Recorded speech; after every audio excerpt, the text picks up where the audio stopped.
big sports stories to get comments now from Paul Coyte here on Novak Djokovic, tennis player. First of all, he said, Paul, he would rather miss out on future tennis trophies than be forced to get a COVID vaccine. Yeah, he actually did answer the question. I mean, we knew the answer anyway. When he was actually questioned and said, are you vaccinated or not? And he said no. Well, we know that anyway from the Australian Open. But then it went on to say that he would rather miss out on breaking the record than playing in the French Open, playing at Wimbledon. He would rather not play if it meant that he had to get vaccinated. So he's making a stand. He says he's not an anti-vaxxer. He's not an anti-vaxxer himself, but it's what goes into his body is his choice. He says he's pro-choice about the situation. But he is anti-vaccine then. But, this is what you would kind of imagine, but he doesn't want to be part of the movement, I think. He just wants to be his own man and make his own decision. Except and that's doesn't want not to be how it works, is it? I mean, if you publicly say that if you publicly express doubts about a vaccine and the contents that it has on your ability to perform and forego the potential to become the greatest tennis player of all time, because he's won Grand Slam behind Nadal for that title, isn't he?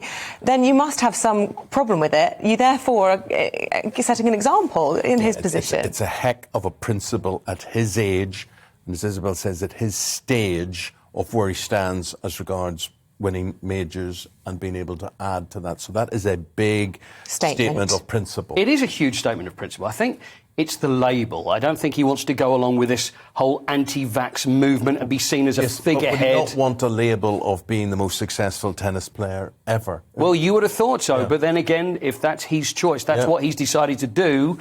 Who are we to argue against that? Because if he's actually prepared to sacrifice the chance of playing in the French Open, if he's prepared to sacrifice playing in Wimbledon, well, that is his choice. If he came out and then said, I demand that I should be able to play, then that's a different thing altogether. But he ain't going to be moving, by the way, by the look on this, and that's what he's saying. He just says he's got the freedom to choose. He's an elite athlete. He has the choice of what he has in his body. He doesn't want it, and so, therefore, he is prepared to, go down in history as the greatest tennis player ever, which is a big statement. Who will be moving today is the Russian figure skater Kamila Valieva, who will be competing today, and with the ruling this week that, yes, she's guilty of taking drugs, but she's been allowed to compete.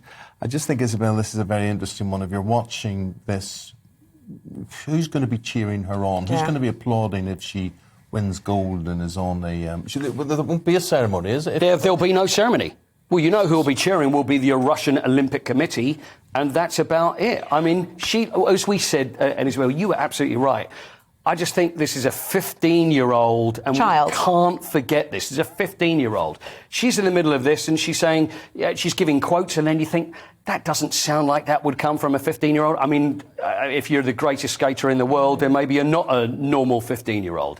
But the situation that she's found herself in, I don't think is her fault. I think it's the whole situation, everything that's going around her. It's the authorities, it's coaches, it's family, whoever it is. She shouldn't be in this situation. There's no question that the coaches and the team surrounding her are responsible for this incident. But what I'm really surprised by, and perhaps the most disappointed by, is the Court of Arbitration for Sport, who've made this decision. And the International Olympic Committee have said they're also, they said we will follow it whether we agree with it or not, which is effectively saying we don't agree with it. They obviously don't. They obviously don't agree with it because it's just bringing so much heat to these games. It's probably the biggest drug scandal since we look at Ben Johnson back in '88.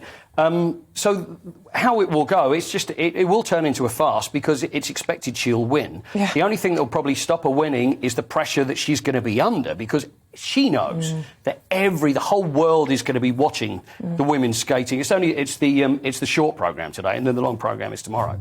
So. However she does, if she wins it, there will not be a medal ceremony. There's not going to be a medal ceremony for the team event that she's already won because of that. So then you think of the other skaters who have trained for goodness knows how many years to get to the Olympic Games. They won't be involved in a medal ceremony if she's either gold, silver or bronze. If she's fourth, then they'll have one. Speaking of medal ceremonies, we haven't got any medals yet, have we? We still haven't, no. Embarrassing. Yeah, I know. So I'm just trying to think, well... Maybe if she actually is thrown out, does it give us more of a chance? But I think it does. We're still tomorrow. Dave Riding is our slalom guy, so I think he's our biggest hope. Still a chance with the curling, but it's the first time, it'll be the first time since 92 that we've not won any medals. Oh, man, it's unbelievable. But I think there's a reason for it. I mean, sorry. There's no snow. That's why. Well, no, but you say that. So a friend of mine, he's a teacher, he went out to the Alps to, I think it's called Aerial 3000, to set up a ski school with Sir Clive Woodward of rugby fame to try and improve Team GB's chances of winning. What, throw rugby balls on skis? No, it's just a ski school, effectively. Yeah. But what they've ended up doing, because of COVID and everything, they've ended up having international pupils there for a while. It hasn't necessarily benefited us. But the idea is... the problem, though. Yeah, that we don't have snow, but we are trying to promote our talent. But also with COVID as well, because this has affected a lot of our athletes. They haven't been able to go over and train properly, whereas you've got a lot of people that have a lot snow of countries on their where doorstep. there is snow, they can do that. So that's affected us too, maybe. There's been an inquiry into the Abu Dhabi Grand Prix in Formula One. What's the outcome? I just think everything's controversy today, Eamon. It's, this is what happened with Lewis Hamilton, and this was in Abu Dhabi. And if you remember, back at the end of the year, it looked like he was going to win the world title. Then the race was stopped through a crash, and then Michael Massey, who's the race director, had to call the restart, which then suited Max Verstappen because he had fresh tyres. He ends up going on to win. So Michael Massey was the man that made the decision, which was really controversial. So the FIA, they have been having a meeting about this. We're expecting that there was going to be some sort of statement, but there hasn't been really anything yet. They haven't released anything.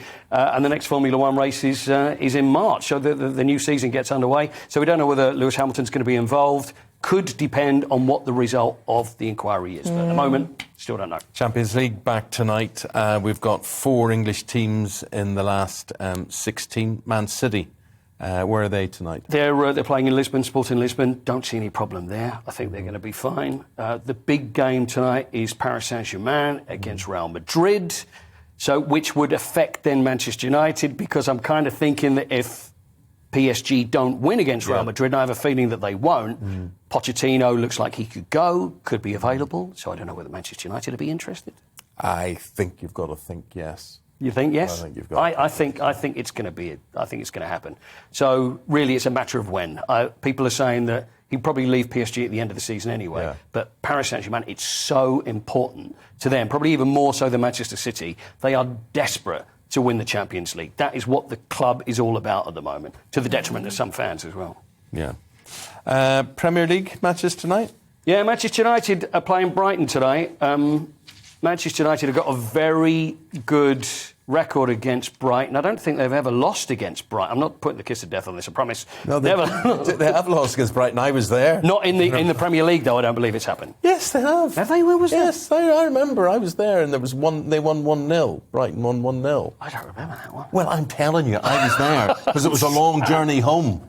I bet it was a really long journey. A very long journey. Well, in that case, maybe they're looking for the second one. I've got a feeling for Brighton. I'm really sorry. Under Mourinho. OK, fine. I remember that. But I've got a feeling that Brighton could do something in this. Yeah. Because it really, unless we see the gegenpress, that pushing game that Ralph Rangnick keeps talking about, that we don't seem to be seeing from Manchester United at the moment. Christian Eriksen, so he's stepping up his preparation for Brentford. He is, yeah. And I'm really pleased for him. This is someone I know him really well from his days at Spurs. We know what happened to him in the UEFA Championships, in the European Championships. Nearly didn't come out of it at all. He's had the heart monitor, or the implantable cardioverter defibrillator that he now has. In Italy, he couldn't have one. It's okay over here. So it's just a matter of getting fit, because obviously he hasn't played since the summer. Played a friendly against Southend yesterday. Came through it very well. Made a goal. It was on his 30th birthday as well, so it'll be really, really lovely to see him. Yeah, fantastic. And Italy's lost. Such a silly rule. It's bizarre, isn't it? It really is. They're nervous about it, but that's what that monitor would do, or what the defibrillator would do if there's any problem. Yeah. Then Paul, it'd be OK. Appreciate the roundup. Thank you very much indeed. That's all your sports news. We'll be delving inside the newspapers after this break. Don't go away.